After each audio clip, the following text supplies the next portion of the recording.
नमस्कार, मैं हूं आपके साथ रंजीतार और आप देख रहे हैं आरएल टीवी इंडिया। तो आज है 12 नवंबर और दिन है मंगलवार, सुबह के 6 बज चुके हैं।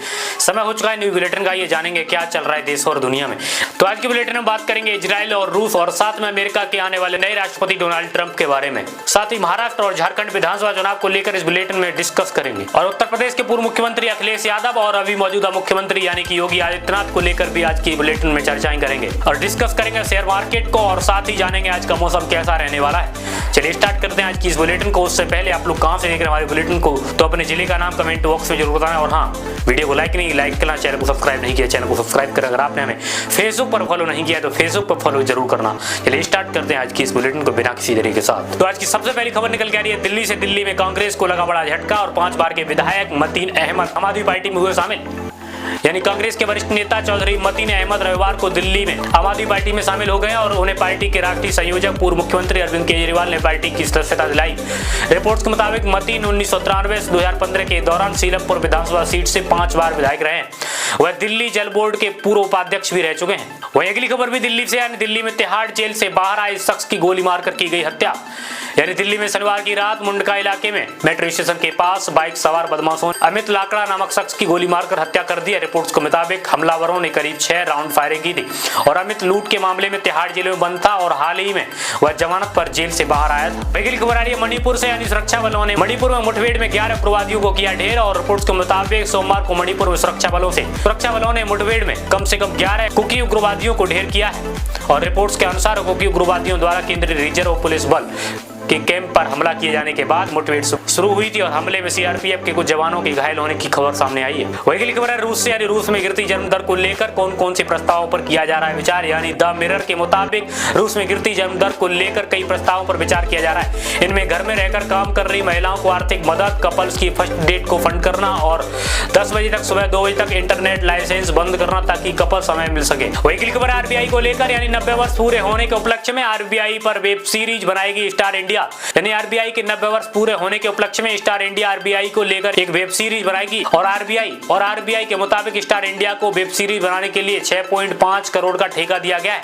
दरअसल आरबीआई ने जुलाई में जारी किए गए अनुरोध प्रस्ताव में 25 से 30 मिनट के 5 एपिसोड की वेब सीरीज बनाने की इच्छा जताई थी। वही अगली खबर आ रही है मुकेश अंबानी को लेकर। मुकेश अंबानी को सुप्रीम कोर्ट से राहत और सेबी की 25 करोड़ जुर्माने वाली अपील की गई खारिज। यानी सुप्रीम कोर्ट ने 2007 में बिजनेसमैन मुकेश अंबानी की रिलायंस पेट्रोलियम के शेयरों में हेरफेर से जुड़े एक मामले में सेबी के 25 करोड़ की जुर्माने वाली अपील खारिज कर दी है। और इससे पहले securities and appeal and tribunal ने भी सेबी के आदेश को खारिज कर दिया था और जस्टिस जेबी परिदावाला की पीठ ने कहा है कि इतनी लंबी मुकदमेबाजी अंत होना चाहिए। वही अगली खबर आई सीजेआई को लेकर। क्यों सीजेआई संजीव खन्ना के चाचा एचआर खन्ना को इंदिरा गांधी ने नहीं बनाया था सीजेआई। यानी नवयुक्त सीजेआई संजीव खन्ना के दिवंगत चाचा जस्टिस एचआर खन्ना को पूर्व प्रधानमंत्री इंदिरा गांधी ने सीजेआई नहीं बनाया था। यानी 1976 में आपातकाल के दौरान एडीएम जबलपुर बनाम शिवकांत शुक्ला मामले में 5 जजों की बेंच में सिर्फ एचआर खन्ना ने अलग फैसला सुनाया था और इसके बाद खन्ना के बजाय न्यायमूर्ति एमएच बेग को सीजेआई नियुक्त कर दिया गया था। वही अगली खबर है जापान से, यानी शिगेरू इशिबा फिर से चुने गए जापान के प्रधानमंत्री। यानी जापान की संसद ने शिगेरू इशिबा को मंगलवार को एक बार फिर से देश का प्रधानमंत्री चुना है। और जापान में 30 वर्षों में हुए पहले रन ऑफ में इशिबा को 221 वोट मिले, जबकि विपक्ष के नेता यशिहिको नोडा को 160 वोट मिले। इशिबा ने अपनी पूर्व कैबिनेट के ज्यादातर सदस्यों को एक बार फिर मंत्री नियुक्त किया। वही अगली खबर आ रही कांग्रेस अध्यक्ष मल्लिकार्जुन खड़गे को लेकर। यानी मल्लिकार्जुन खड़गे ने कहा कि आतंकवादी की भाषा है। सीएम योगी के बटोगे तो कटोगे नारे पर जो है इस प्रकार से बयान दिया है। यानी कांग्रेस अध्यक्ष मल्लिकार्जुन खड़गे ने पलामू झारखंड में सोमवार को एक चुनावी सभा को संबोधित करते हुए कहा कि हमारे एक साधु महाराज हैं योगी आदित्यनाथ, जो साधु के वेश में घूमते हैं, लेकिन बटेंगे तो कटेंगे, साधु नहीं बोल सकते। यह टेररिस्ट की भाषा है। खड़गे ने कहा साधुओं को गंदी बात नहीं करनी चाहिए, डराने की बात नहीं करनी चाहिए। वही अगली खबर आ रही इजराइल से। इजराइल ने शेयर किया फिलिस्तीनियों को चैन से बांधकर पीटते हमास के लड़ाकू विमान का वीडियो। यानी इजरायली डिफेंस फोर्सेज ने कथित तौर पर एक हमास के लड़ाके द्वारा फिलिस्तीनी नागरिकों को पूछताछ के दौरान प्रताड़ित करने का वीडियो शेयर किया है। वीडियो में फिलिस्तीनियों के सिर को बोरे से ढका हुआ है और हाथ पैर जंजीर बंधे दिख रहे हैं। इजराइल ने कहा कि हमास उन्हीं नागरिकों को प्रताड़ित कर रहा है जिनके लिए वह लड़ाई का दावा करता है। वही अगली खबर आ रही महाराष्ट्र विधानसभा चुनाव को लेकर। यानी फडणवीस ने कहा कि मैं एकमात्र ऐसा पूर्व सीएम हूं जिसके पास मुंबई में कोई घर नहीं है। महाराष्ट्र महाराष्ट्र विधानसभा चुनाव से पहले उप मुख्यमंत्री देवेंद्र फडणवीस ने नागपुर में एक रैली को संबोधित किया और इस दौरान उन्होंने कहा कि राज्य में अब तक 20 मुख्यमंत्री हुए, लेकिन उनमें से एकमात्र पूर्व मुख्यमंत्री हूं जिसके पास कोई मुंबई में अपना घर नहीं और इसके पास नागपुर में घर है और मुझे गर्व है कि मैं नागपुर में हूं। वही अगली खबर है अयोध्या के राम मंदिर को लेकर, यानी खालिस्तानी आतंकी पन्नू की राम मंदिर उड़ाने की धमकी और कहा कि अयोध्या की बुनियाद हिला देंगे।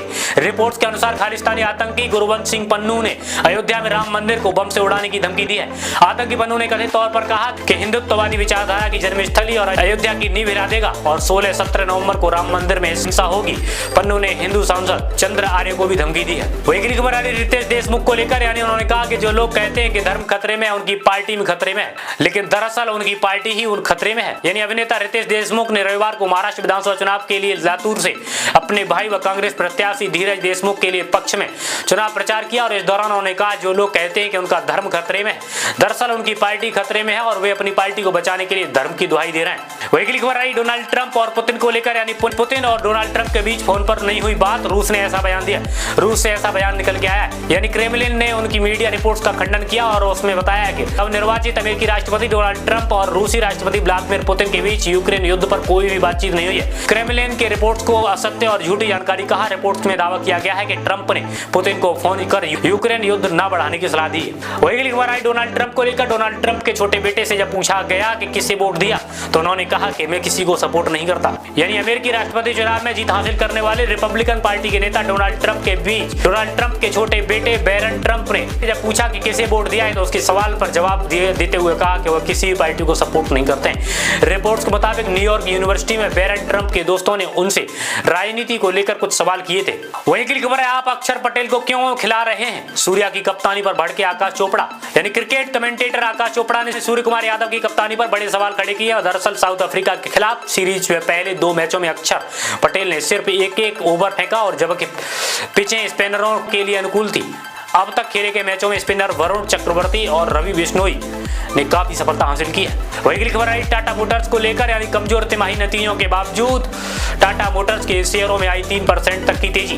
यानी जुलाई सितंबर 2024 की कमजोर नतीजों के बावजूद टाटा मोटर्स के शेयरों में सोमवार को 3% तक की तेजी आई है। कंपनी का कंसोलिडेटेड शुद्ध मुनाफा सितंबर 2024 की तिमाही 9.9% घटकर 3450 करोड़ रहा है। दूसरी तिमाही कमजोर नतीजों के बावजूद ब्रोकरेज फर्म्स टाटा मोटर्स को लेकर बुलिश बने हुए हैं और लेकिन टारगेट प्राइस घटा दिए गए। वही अगली खबर रही बांग्लादेश से, बांग्लादेश में हजारों की भीड़ में 2 महिलाओं पर किया गया हमला। यानी बांग्लादेश का एक वीडियो वायरल हो रहा है और जिसमें 2 महिलाएं दिखाई दे रही हैं। महिलाओं पर आवामी लीग के कार्यकर्ताओं का संदेह जताया गया है कि ढाका में मीडिया के सामने हजारों की भीड़ में सामने उन पर हमला किया गया और हमला करने वाले ज्यादातर पुरुष थे और इस दौरान महिलाओं के बाल नोचे गए, डंडे मारे गए और कपड़े नोचने की कोशिश की गई। वही अगली खबर आ रही नीट को लेकर, ऑल इंडिया काउंसलिंग प्रक्रिया में नीट की पीजी 2024 के लिए बढ़ाएगी 820 सीटें। यानी पोस्ट ग्रेजुएट मेडिकल सीटों को इस साल केंद्रीय काउंसलिंग प्रक्रिया के लिए बढ़ाया गया और इसके तहत कुल 820 सीटें बढ़ाई गई हैं, जिसमें ऑल इंडिया कोटा, डीम्स और सेंट्रल यूनिवर्सिटी डीएनबी व डिप्लोमा की सीटें शामिल हैं और टीओआई की खबर के मुताबिक डीएनबी में कुल सीटों की संख्या 494 बढ़ाई गई है। वही अगली खबर ताजमहल को लेकर, ताजमहल में क्यों नहीं जलाई जाती हैं लाइटें। यानी मुगल